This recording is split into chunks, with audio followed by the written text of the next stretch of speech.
সরাসরি কোনো পার্টির দলীয় চিঠির ভিত্তিতে সরাসরি কোনো এ ব্যাপারে অ্যাকশন নেওয়ার সুযোগ আছে বলে আমার মনে হয় না।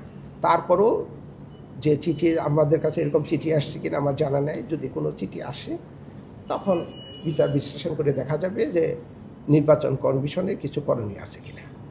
প্রক্রিয়াটা কি এখন, যেহেতু তারা বহিষ্কার করছে দল থেকে, দলের টিকিট নিয়ে এসে ইলেকশনটা? এখন আমাদের কাছে তো আর কোনো প্রক্রিয়া নেই। পার্লামেন্ট থেকে যদি এটা আমাদের কাছে প্রেরণ করে, নির্বাচন কমিশন নিকট প্রেরণ করে, তাহলে নির্বাচন কমিশন বিষয়টা আমলে নিবে এবং যথাযথ তদন্তপূর্বক বা শুনানিপূর্বক বিষয়টি নিষ্পত্তি করবে। না, আমি এমপি থাকছেন এটা আপাতত তো উনি আজকে তো এমপি আসেনি, তাই না? নিষ্পত্তি না হওয়া পর্যন্ত তো উনি এমপি থাকবেন। তবে উনি যদি পদত্যাগ করেন সেটা কিন্তু আমাদের কাছে আসবে না, নির্বাচন কমিশনে আসবে না। সেটা আর্টিকেল 67 অনুযায়ী পার্লামেন্টের মেম্বার থেকে পদত্যাগ করা, একটা মেম্বার থেকে পদত্যাগ করা, আর একটা হচ্ছে পার্টির থেকে পদত্যাগ করা। পার্টির পদক্ষেপ থেকে যদি পদত্যাগ করে এবং পার্লামেন্ট যদি সেটা নির্বাচন কমিশনের নিকট প্রেরণ করে, তার নির্বাচন কমিশন যথাযথ তদন্তপূর্বক বিষয়টির উপর তার সিদ্ধান্ত দেবে। আবেদনটা তাদের পার্লামেন্টেই করতে হবে, স্পিকারের কাছে।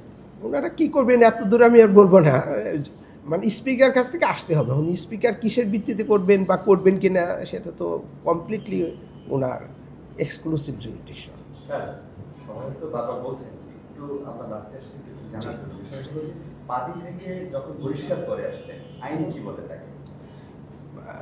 দেখেন, এই আইনটা আমি এখন যেহেতু যদি আমাদের কাছে আসে এটা প্রিজাজ হবে।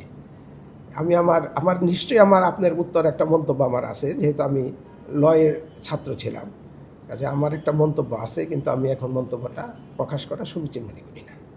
কারণ তাহলে প্রিজাজ হবে। হঠাৎ যদি আমাদের কাছে এসে যায় তাহলে আগেই আমি মন্তব্য জানিয়ে দিলাম। কাজে সেটা মন্তব্য এখন আমি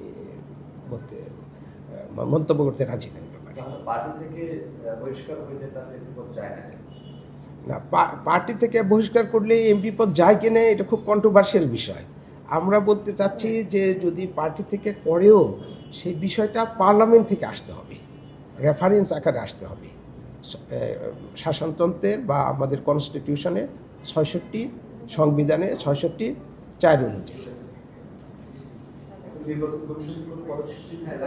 না, আমাদের কাছে তো আমাদের পদক্ষেপ চিঠি পাওয়ার পর হয়তো পদক্ষেপ, চিঠি একটা পেলে আমরা হয়তো দেখব যে কী করার। তবে আমি স্বাভাবিকভাবে যা বুঝতেছি, নর্মালি যেটা বুঝি, যে ওনার চিঠির ভিত্তিতেই খুব একটা করণীয় আছে, নির্বাচন কমিশনের খুব একটা করণীয় আছে বলে আমার মনে করতেছে না।